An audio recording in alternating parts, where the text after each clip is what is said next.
एक तरफ जहां केंद्र और राज्य सरकार ये दावा करती है कि वो लगातार विकास कर रही हैं, लेकिन अगर हम दूसरी तस्वीरों की बात करते हैं तो कहीं ना कहीं ऐसी तस्वीर सामने आ जाती है जहां पर सरकार की लापरवाही सामने आती है। केंद्र सरकार की बात करें, केंद्र सरकार लगातार ये दावा करती है कि गरीबों लाखों आवास मुहैया कराने का दावा कराए जाते हैं, तो वहीं कुछ तस्वीरें ऐसी भी सामने आ जाती हैं जो कि इन दावों को ठेंगा दिखाती हैं। ऐसी ही तस्वीरें यूपी के बुलंदशहर के गांव छोटी मामन की है, जहां पर पिछले 45 साल से विकलांग गरीब परिवार टूटी झोंपड़ी पट्टी में रहने को मजबूर है। देखिए ये खास रिपोर्ट।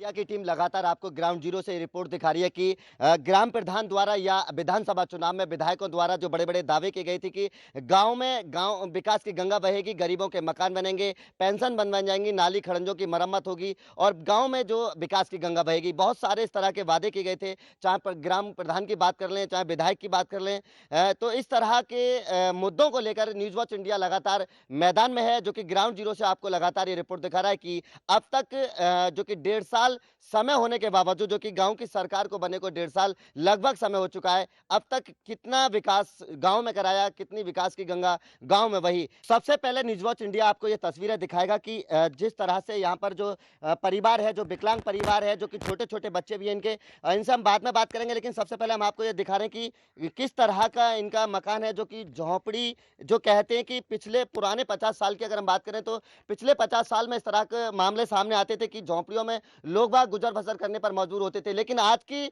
दौर में भी यहाँ पर एक मामला ऐसे ही आया है, जो कि तस्वीर में आप देख सकते हैं। सहयोगी से लगातार यहाँ पर दिखाने की कोशिश करें कि जो ये मकान है, जो झोंपड़ी है यहाँ पर पड़ी हुई है, कब से ये इसमें रहना सहना है ये भी हम बताएंगे। लेकिन सबसे पहले आपको वो तस्वीर दिखा रहे हैं कि सबसे बड़ा जो यहाँ पर मुद्दा है कि कभी भी यहाँ पर एक बड़ा हादसा हो सकता है, जो कि इनके छोटे छोटे मासूम भी हैं। बड़ी बात यह भी है कि दोनों ही पति पत्नी विकलांग हैं, एक इनकी माँ भी है, जो कि परिवार के साथ में इनके साथ रहती हैं। क्या नाम है आपका? प्रेमपाल सिंह। प्रेमपाल जी, पत्नी और पति आप यानी कि दोनों ही मियाँ बीवी आप विकलांग हैं, फिर घर का गुजारा कैसे चल रहा है? मजदूरी करके हम अपना पेट भर रहे हैं।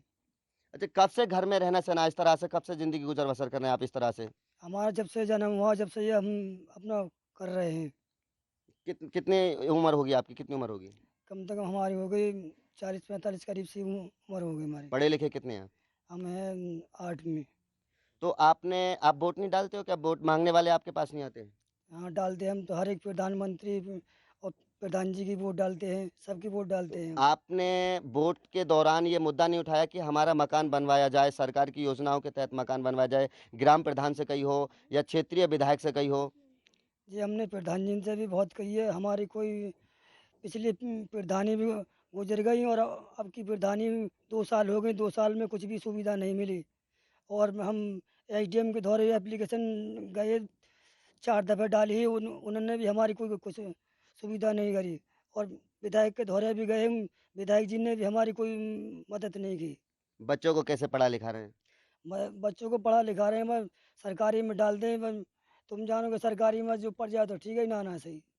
दोनों ही विकलांग हैं, बावजूद उसके मजदूरी कर कर अपने परिवार का पालन पोषण कर रहे हैं, लेकिन किसी भी सरकारी योजना का लाभ इनको आज तक नहीं मिला है। किसी भी प्रधान की बात कर लें, क्षेत्रीय विधायक की बात कर लें, किसी भी अधिकारी की बात कर लें, लेकिन कहीं ना कहीं इनका कहना यह भी है प्रेमपाल जी का कि हर जगह जाकर ये मजबूर हो गए, लेकिन किसी ने भी इनको सिर्फ आश्वासन के अलावा कुछ नहीं दिया। बुलंदशहर में भी ऐसी कई जगह हैं, कई लोग हैं, कई परिवार हैं जो कि अभी भी अपनी जिंदगी की शर्त लगाकर जिंदगी के साथ में जीने पर मजबूर हैं। सहयोगी अवनी शर्मा के साथ कदीम राजपूत, न्यूज वॉच इंडिया।